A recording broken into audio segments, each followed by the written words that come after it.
Okay, so I'm now painting. I've got my little paint here, and I'm basically going out over all the sort of edges and corners here. You can see that it's a bit white there, so I can sort of fill that in and paint that.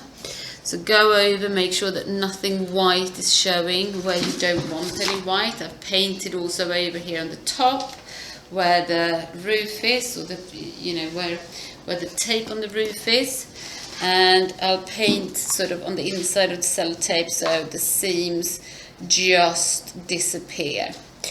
Now, what I'm going to do now is, there you got the little house. What I'm going to do is that I am going to go outside and collect a few little bits of grass and dry grass that I can use for a thatched roof. So I'll come back when I got my bits and pieces. Okay, so what I've done now is that I've covered the whole roof with some PVA glue, and I've got these bits of dry grass that I found outside, and I'm going to just stick them down. This is quite messy, and sorry parents if I got kids to bring in loads of messy material, but it's gonna look great, she says, hopefully when it's all down. Try to get it all stuck down, and again you can possibly trim this once it's sort of stuck, so don't worry too much if it's getting a little bit messy. I want quite a thick layer, so you want to sort of go over this a bit so it's got loads of layers of this straw, and this is quite messy, so I am apologising if I'm cutting a few things there. We're adding a few more bits here. As said, don't worry too much if you are not getting them to look too neat at the bottom, because we can trim them later on. Right, so it's looking a terrible mess at the moment, but hopefully it will come good in the end. So I'm going to keep on sticking things on here, and then I'm going to show you how to trim it and stuff in a bit.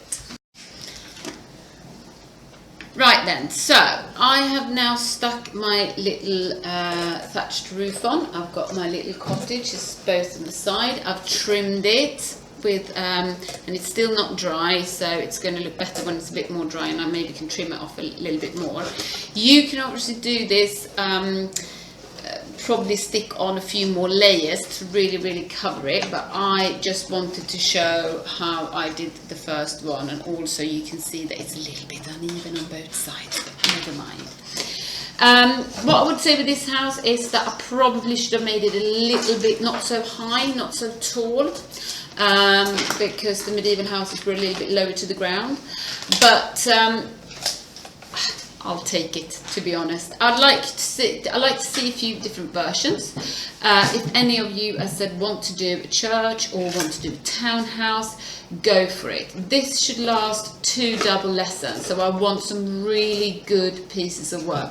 I don't want to rush this. I want them to look like little medieval houses, and I want to have them handed in when we're coming back after Corona.